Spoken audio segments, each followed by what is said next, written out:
Dunia pendidikan kembali dihadapi pada kenyataan yang mengkhawatirkan. Ratusan siswa tingkat sekolah menengah pertama di Kabupaten Buleleng, Bali dilaporkan belum mampu membaca dan menulis dengan lancar. Fakta ini tentu mengguncang kepercayaan masyarakat terhadap sistem pendidikan dasar yang seharusnya mampu menuntaskan kemampuan literasi sejak di jenjang sekolah dasar. Mirisnya, persoalan ini bukanlah kasus tunggal. Indikasi serupa diduga juga terjadi di berbagai sekolah lainnya.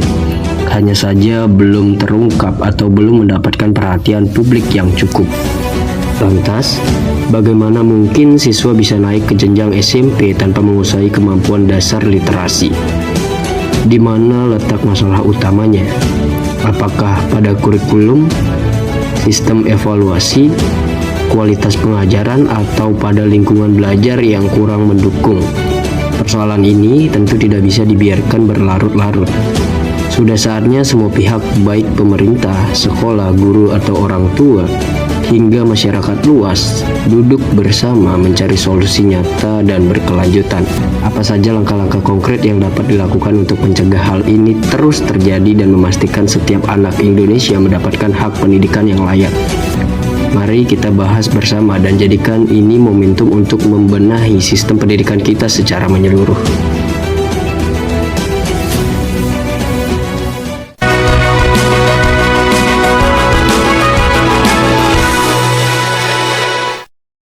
Halo pemirsa, dimanapun kalian berada, Indonesia sekarang sedang digemparkan dengan ratusan siswa di Kabupaten Buleleng, Bali yang tidak bisa membaca maupun menulis.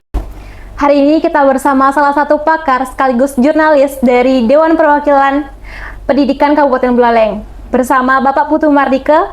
Halo Bapak. Halo Ari, halo Dewayu. Bagaimana kabarnya hari ini? Astungkara baik.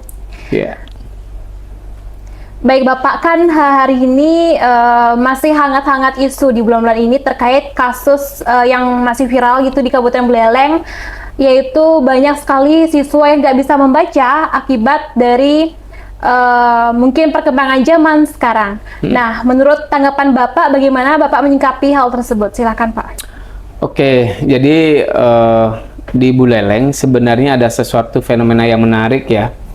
Karena kemarin digemparkan dengan kasus ratusan siswa SMP yang tidak bisa membaca atau tidak lancar membaca. Jadi ini kenapa sebenarnya menjadi heboh? Karena kan kondisinya ini terjadi di siswa SMP. Kalau siswa SD mungkin kita masih memaklumi ya Dewayu, Ari. Jadi ini terjadi di SMP sehingga adalah batas kewajarannya agak aneh seperti itu. Nah jadi data ini muncul, angka 430 sekian itu muncul karena memang ketika kami turun ke lapangan, kami sebagai Dewan Pendidikan yang terdiri dari 10 orang, berasal dari berbagai macam komponen masyarakat, ada pendidik, kemudian ada dari jurnalis, kemudian ada dari LSM, dan lain sebagainya, termasuk pemerhati pendidikan. Kami bersama Bapak Dr. Made Sedana selaku Ketua Dewan Pendidikan, saat turun ke sekolah, jadi ada kepala sekolah yang nyeletuk bahwa mereka mengalami kendala saat mengajar karena yang terjadi adalah siswa tidak bisa atau tidak lancar membaca. Jadi bayangkan kalau mereka belajar fisika misalnya, dia harus belajar double, belajar membaca dan belajar memahami materi. Jadi jelas gurunya pusing, stres. Nah maka dari itu kami akhirnya bersepakat untuk menggolek data agar kita bisa mendapatkan data itu secara detail dan pasti. Mintalah kami kepada sekolah-sekolah di SMP di Kabupaten Buleleng agar mengirimkan data berapa siswa yang terkendala masalah baca. Akhirnya muncullah kasus hampir 430-an siswa yang belum bisa membaca. Nah, akhirnya kami berasumsi bahwa angka ini jangan-jangan adalah fenomena gunung es. Terkesan sedikit. Kalau menurut kami sih angka ratusan itu sudah banyak. Tetapi jangan-jangan bisa lebih banyak, kan gitu. Ya, betul. Nah, akhirnya yang terjadi adalah kami termasuk memetakan juga di wilayah jenjang sekolah dasar dan angkanya juga fantastis. Jadi hampir 800-an. Begitu akhirnya digabung ada 1.200. Nah, kemudian yang membuat gempar itu adalah ketika memang terbit beritanya di berbagai media, bahkan se-Indonesia. Termasuk mengatensi itu agar segera dilakukan penindakan adalah dari Ketua DPR RI yang juga tokoh masyarakat Bu Puan Maharani akhirnya meminta agar kasus ini segera ditangani. Nah, selanjutnya kami dari Dewan Pendidikan langsung turun untuk melakukan koordinasi secara teknis dengan Dinas Pendidikan, kemudian dengan DPR dalam hal ini Komisi 4. Nah, akhirnya kami bersepakat agar mencari formula kira-kira apa langkah teknis selanjutnya untuk mengatasi masalah ini. Akhirnya kami di akhir April kemarin kami menggelar FGD, Forum Group Discussion, termasuk juga akhirnya dilanjutkan dengan bertemu dengan seluruh stakeholder mulai dari DPR, kemudian kepala sekolah dan Disdikpora Kabupaten Buleleng untuk mencari solusi. Nah, kemarin dari komunikasi dengan Dewan Perwakilan Rakyat Kabupaten Buleleng, DPRD Buleleng, kita diberikan deadline agar dari bulan Juni ini proses pengentasan siswa tidak bisa membaca itu bisa dilakukan, termasuk melibatkan stakeholder misalnya dari mahasiswa, dari berbagai macam komponen masyarakat. Nah, jadi gemparnya ini sebenarnya bagi saya adalah sesuatu yang fenomenal dan seolah-olah ini terjadi di Buleleng. Dan saya berani jamin kasus ini tidak hanya terjadi di Buleleng, tetapi bisa terjadi di wilayah mana saja di Indonesia, termasuk di kabupaten lain yang ada di Bali. Dan saya rasa Buleleng itu berani membuka dalam tanda kutip aib ini. Harapannya apa? Agar kita bisa memperbaiki. Jadi kalau sudah mau memperbaiki, artinya kita mengetahui mendiagnosa diri sakit, maka kita harus segera berobat. Jadi bukan berarti ini masalah malu dan tidak. Kalau menganggap ini adalah aib dan malu, tetapi tidak diimbangi dengan upaya untuk mengentaskan, maka saya rasa ini keliru. Jadi Buleleng sudah mau dalam tanda kutip mengorbankan dirinya menjadi sorotan publik. Hampir 1 bulan itu trending, siswa tidak bisa membaca. Sampai diliput CNN, sampai diliput media-media nasional yang selama ini jarang menyoroti Buleleng. Tetapi akhirnya apa yang terjadi? Buleleng mendapat perhatian lebih. Mungkin semoga pemerintah pusat mengalokasikan anggaran untuk membantu pengentasan persoalan ini. Jadi penyebabnya banyak hal, termasuk misalnya karena pandemi COVID-19 kemarin. Jadi itu terjadi di siswa kelas 7 ataupun kelas 8 misalnya. Akhirnya karena selama pandemi mungkin ketika dia duduk di SD itu mereka tidak maksimal belajar, daring, ditambah lagi mereka tidak ada melewati tahapan ujian nasional. Nah, dampaknya apa? Ya tidak ada screening. Akhirnya numpleklah persoalan ini di SMP. Jadi kalau sudah seperti ini, saya rasa semua pihak harus bergerak. Tidak hanya menyerahkan pendidikan ini kepada sekolah. Jadi ingat, di pusat pendidikan ada keluarga, kemudian ada sekolah, dan ada masyarakat. Masyarakat bisa hadir ikut mengontrol bagaimana sekolah itu dalam proses pendidikan. Tapi ingat juga, sistem pendidikan harus tetap dievaluasi. Jadi saya malah tertarik dengan sistem pendidikan ketika saya sekolah dasar. Jadi kami kelas 2 itu sudah wajib untuk bisa membaca. Karena apa? Karena ada kewajiban kita ke depan membaca, kemudian diawasi sama guru. Nah, setelah itu kelas 5 itu kita sudah benar siap secara mental untuk berhadapan dengan ujian nasional sebagai alat screening. Nah, akhirnya kalau memang tidak bisa membaca, sudah pasti dia tidak akan lolos ke jenjang SMP. Nah, jadi ini ibaratnya seperti efek domino ya. Satu tumbang maka semua akan berpengaruh. Maka dari itu tidak serta-merta kita menyalahkan guru, tapi semua harus berbenah. Keluarga juga harus aware dengan putra-putrinya. Jangan sepenuhnya menyerahkan persoalan ini kepada guru. Guru juga harus serius dalam melakukan proses pendidikan, meskipun mereka sudah sangat serius ya. Serius dalam artian begini, ketika ada siswa yang tidak bisa membaca, maka mereka bisa dititipkan dulu di kelas 1 misalnya, agar senantiasa terus mendapatkan pendidikan. Terutama baca tulis, berhitung, dan sebagainya. Atau ketika mereka nanti sudah bisa, baru bisa dilanjutkan ke kelas berikutnya. Kemudian pemerintah juga tidak boleh abai. Artinya kalau memang di sana perlu anggaran untuk mengintervensi program, terutama pengentasan siswa tidak bisa membaca, maka pemerintah harus segera mengalokasikan anggaran.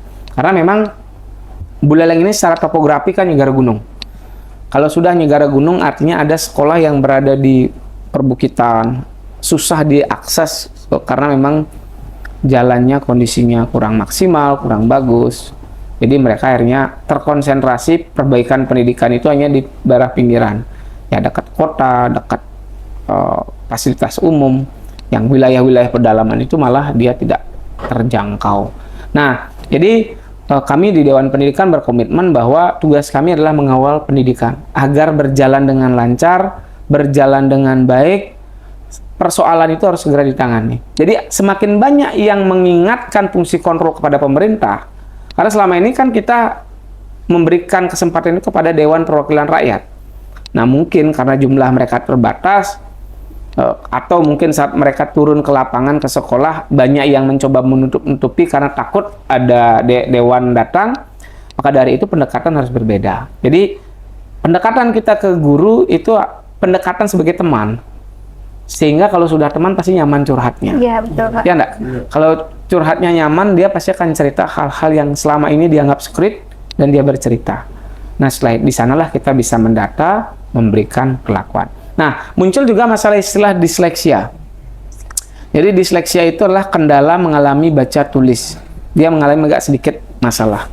Karena itu ada kaitannya dengan otak, kemudian kemampuan dia, kecerdasan dalam menerima proses pembelajaran. Nah, tetapi setelah kami berdiskusi dengan dosen dari Undiksa yang fokus meriset tentang disleksia, jadi tidak sepenuhnya siswa yang tidak bisa membaca itu mereka disleksia. Ada disclaimer. Karena ada juga mungkin di antara ratusan itu bisa 5-10% disleksia karena sama sekali sudah tidak bisa diajari, sekarang dikasih tahu huruf A, besok dia bisa lupa. Nah, tetapi yang terjadi adalah justru kebanyakan yang tidak bisa membaca itu ya memang karena dia memang malas membaca, malas menulis dan sebagainya. Jadi seperti itu, Dewayu, Ari. Oh, berarti tadi kan faktor utama itu memang tidak 100%-nya itu mereka malas, namun pasti ada 5 atau 1%-nya itu siswa yang malas. Ya, 5-10%. Ya, untuk belajar membaca ataupun ngeliwu lah bahasa Bali dibilang itu. Bagaimana sih menangani siswa-siswa yang memang sudah bandel tidak mau diajar? Karena kita juga tahu Bapak, siswa-siswa SMP atau SD sekarang itu kan sangat-sangat nakal sekali, kadang melebihi generasi saya ya. Kalau generasi saya itu dulu paling kalau mata pelajaran paling cuma bolos saja atau seperti itu. Kalau sekarang kan mereka tuh berani melawan gurunya dan mengadu bersama orang tuanya hingga memanggil orang tuanya. Nah, itu menjadi penyebab gini. Jadi kalau dalam konteks pendidikan itu kan tugas guru tidak hanya mengajar tetapi membentuk attitude. Nah, selama ini kenapa mereka berani? Karena tidak ada reward and punishment. Jadi punishment-nya mungkin suatu saat pasti kita akan lolos gitu. Nah, ini menjadi catatan kita bersama bahwa pendidikan itu tidak serta-merta memanusiakan manusia dari tidak bisa membaca menjadi bisa gitu misalnya. Tetapi dia membentuk attitude. Nah, agar attitude-nya mereka bagus ya tentu guru tidak boleh lepas menganggap bahwa dia bukan urusan saya, dia bukan anak saya. Nah, selama ini anak-anak yang nakal memang selama ini cara pembinaannya itu misalnya dengan kekerasan gitu, misalnya dihukum dan sebagainya. Tetapi tentu ini pasti menyentuh ranah-ranah psikologi. Maka dari itu kami sebenarnya sempat mengusulkan agar sekolah di tingkat dasar minimal mereka disiapkan 1 orang guru BK, guru konseling. Karena apa? Karena berbagai macam persoalan yang dihadapi secara psikis, kan bisa saja mereka mengalami ibaratnya persoalan di lingkungan keluarga, akhirnya dia bawa persoalan itu ke rumah, ke sekolah. Jadi mereka tumbuh menjadi anak yang susah dibina, melawan dan lain sebagainya. Justru saya rasa selama guru memiliki pendekatan yang berbeda dalam menangani anak didik yang nakal, saya sangat yakin mereka pasti akan bisa dibina. Jadi anak yang bisa dibina itu pasti karena pendekatan gurunya. Misalnya dia segan kepada guru karena mungkin diajak bicara yang baik. Jadi kalau pembinaan itu memang bukan perkara yang gampang adik-adik. Jadi dia membutuhkan skill, membutuhkan cara, membutuhkan pendekatan sehingga benar-benar si siswa itu mau nyaman bercerita apa persoalannya. Nah, Kalau masalah tidak bisa membaca, saya rasa teknis proses bagaimana kita mengajar itu yang harus diperbaiki. Apa yang membuat minat bacanya dia harus tinggi, ketertarikannya. Jadi ibaratnya begini, kalau sudah dia tidak memiliki hobi di sana, maka segampang apapun ketika mekanisme atau sarana belajarnya sudah mendukung, dia tidak akan tertarik. Tetapi kalau dia sudah tertarik, sejauh apapun dia akan cari. Sama seperti kita misalnya sudah tertarik dengan destinasi wisata. Kalau jauh, kalau karena sudah tertarik, kita pasti akan mau mencari begitu. Jadi tidak lagi ini persoalan apa namanya gampang atau tidak. Padahal sarana belajar kan banyak. Anak saya misalnya belajar membaca itu ya cukup dengan menonton YouTube, mengeja, kemudian ditampilkan foto bebek, dia bisa menyebut bebek itu misalnya, tulisan bebek begini. Kan itu udah banyak cara. Apalagi sekarang setiap keluarga sudah memiliki HP. Nah, persoalannya kemarin adalah sempat ketika guru di sekolah SMP didatangi oleh beberapa mahasiswa untuk anak didiknya yang tidak bisa membaca diajar, ada persoalan baru, yaitu siswa yang SMP itu kan sudah akil balik, dia sudah remaja. Maka konsekuensinya dia merasa malu ketika dia diajar oleh mahasiswa, kemudian ditonton oleh teman-temannya. Ya, betul, Pak. Dibayangkan psikologisnya, saya ditonton hanya untuk membaca. Nah, ini kadang justru muncul bullying baru. Bullying baru dalam dunia bahwa yang bersangkutan tidak bisa membaca, kan malu. Nah, terus yang terjadi lagi adalah seringkali menganggap bahwa ketika dia tidak bisa membaca, maka terkadang guru merasa bertanggung jawab terutama agar siswa-siswi yang lain tidak kelewatan materi. Sehingga dia sering merasa tersisihkan anak didik yang memang tidak bisa membaca karena gurunya fokus menuntaskan pertemuan materi demi mengajar kelas yang lain. Jadi seperti itu, Ari Dewayu ya. Jadi Bapak kan selaku Dewan Pendidikan sekaligus tenaga pendidik ya Pak. Oke. Bagaimana tanggapan Bapak terkait pendidik yang meloloskan siswa dari SD kan tidak bisa membaca ke SMP? Bagaimana tanggapan Bapak mengenai hal tersebut? Sebenarnya kemarin kan ada semacam ketakutan ya ketika tidak. Padahal kalau aturan secara hitam di atas putih itu tidak ada, siswa tidak boleh tidak dinaikkan, tidak boleh naik kelas. Betul, Pak. Tetapi secara mitos mungkin dalam artian begini, kasihan dia kalau misalnya tidak dinaikkan, dia akan ketinggalan. Kemudian waktu belajarnya dia menjadi panjang. Tetapi ketika saya SD dulu, tidak naik kelas itu sesuatu yang biasa. Teman-teman saya satu angkatan ada yang bahkan 2 kali. Kalau dulu orang Bali menyebut lama kan? Iya, lama, betul. 2 kali dia tidak naik kelas. Tetapi ketika dia kembali dengan adik kelasnya bisa membaca, baru dia diloloskan. Nah, ini sebenarnya ada ketakutan, dianggap melanggar HAM dan sebagainya. Tapi sekarang harus diberikan semacam keketatan. Jadi perlakuan khusus. Kalau memang tidak bisa membaca, sampaikan kepada orang tua. Orang tua juga harus aware. Tidak boleh anaknya dimarahi atau orang tuanya memarahi guru. Masa anak saya tidak bisa membaca gitu? Kan sering terjadi. Jadi itulah pentingnya dari pusat pendidikan. Keluarga, sekolah, dan masyarakat. Masyarakat juga berhak mengawasi pemerintah agar semua bisa berjalan. Jadi saya malah setuju ketika mereka tidak bisa membaca, tidak apa-apa tertinggal kelas dulu sampai akhirnya dia bisa membaca. Nah, maka dari itu tetap harus diberikan treatment. Nah, sering juga menjadi masalah, kadang anak didik itu menganggap dirinya bukan masalah. Tidak bisa membaca menurutnya tidak masalah begitu. Ya, betul. Sedangkan kita menganggapnya masalah, sehingga tidak memiliki sense of crisis bagaimana dia belajar.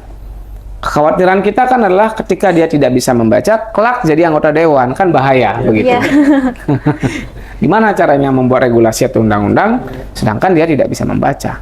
Bahaya. Karena ke depan mereka yang akan memimpin Indonesia kan? Iya, betul. Ketika kita sudah tidak lagi di posisi itu, anak-anak SD sekarang dia akan bertumbuh dan menjadi pemimpin. Mau nggak 2045 ada siswa atau siswi yang tidak bisa membaca?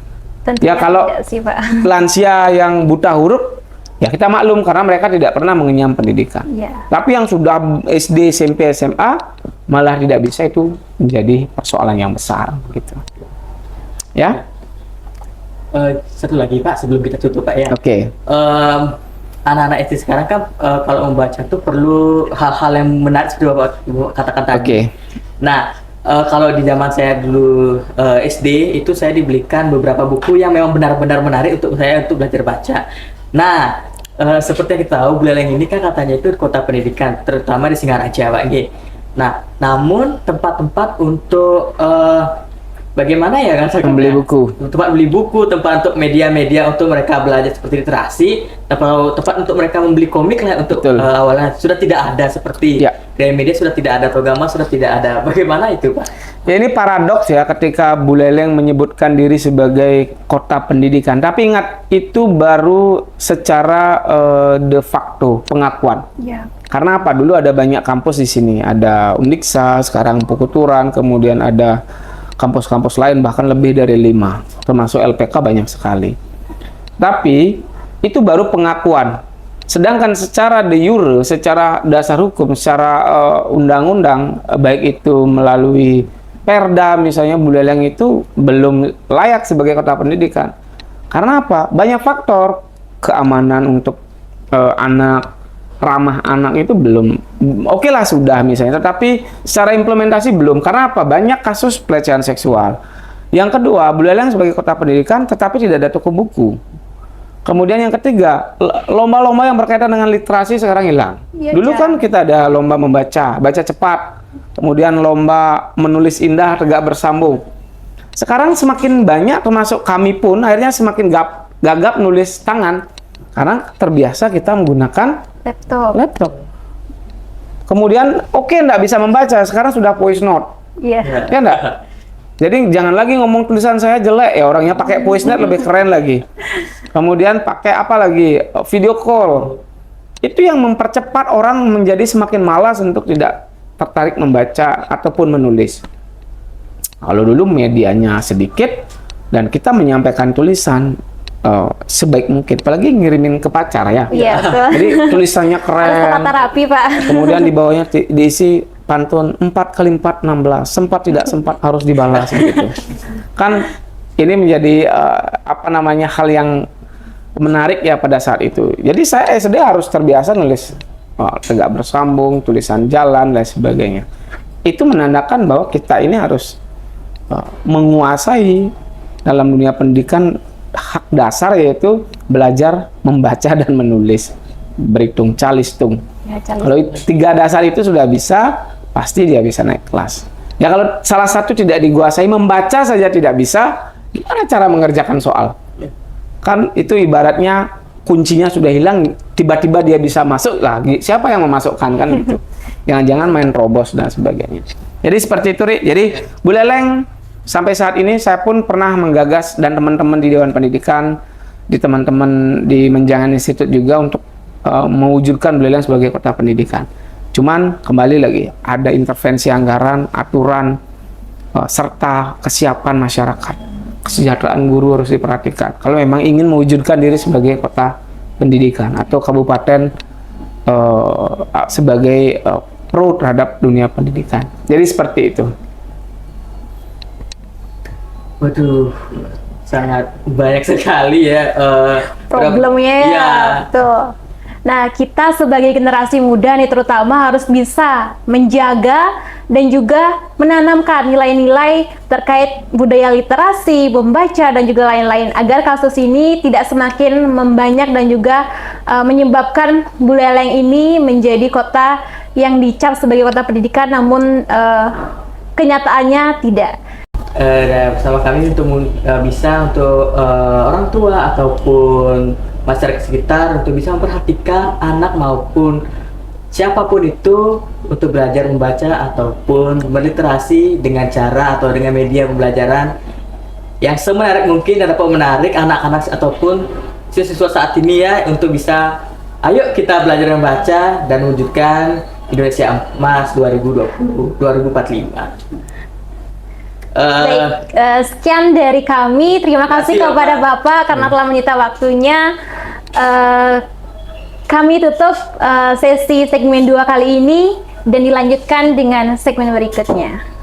Jangan kemana-mana, tentu saja kita mempunyai segmen akhir yang akan mengulik tentang tempat-tempat menarik tempat kita untuk bisa membaca berliterasi ataupun membuat tugas secara menarik agar tidak bosan dan jenuh di tempat ataupun di rumah saja maupun sekolah ataupun kampus. Namun sebelum saya tutup, saya terima kasih Bapak sudah mau sempatkan. Sama-sama Ari, sama-sama Dewayu. Oke, pemirsa dimanapun kalian berada, tetap stay tune. Kita akan kembali setelah jeda pariwara berikut ini. Sampai jumpa.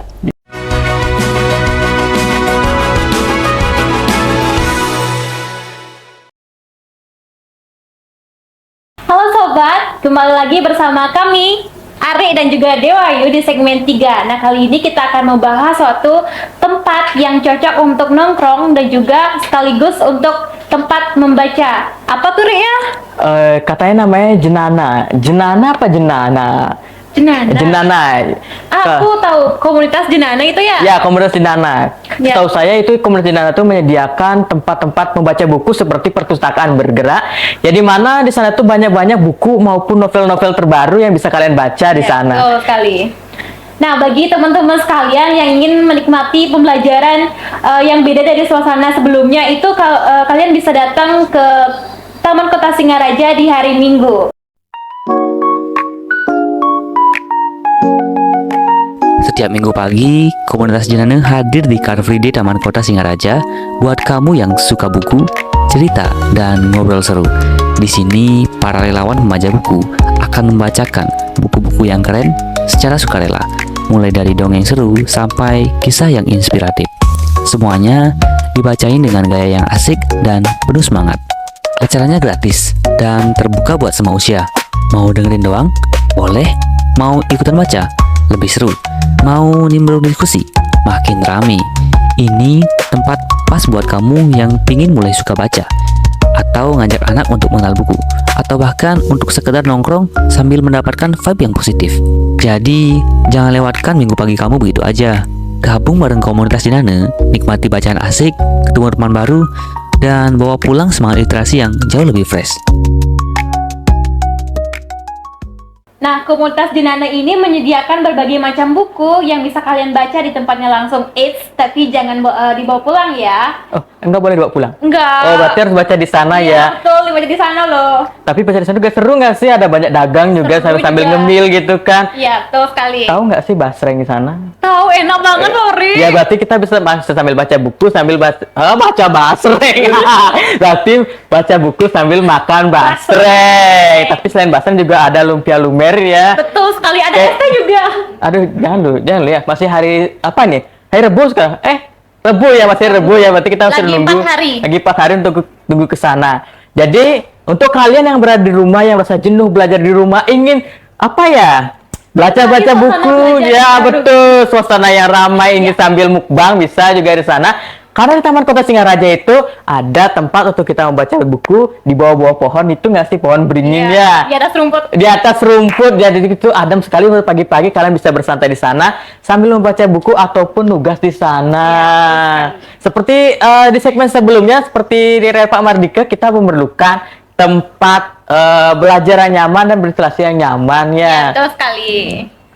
Nah, untuk teman-teman, kami tunggu kalian di CFD Singaraja, tepat di Taman Kota Singaraja, dan jangan lupa mampir ke Jenana atau komunitas Jenana. Kita baca buku di sana sambil makan. Ya, betul sekali.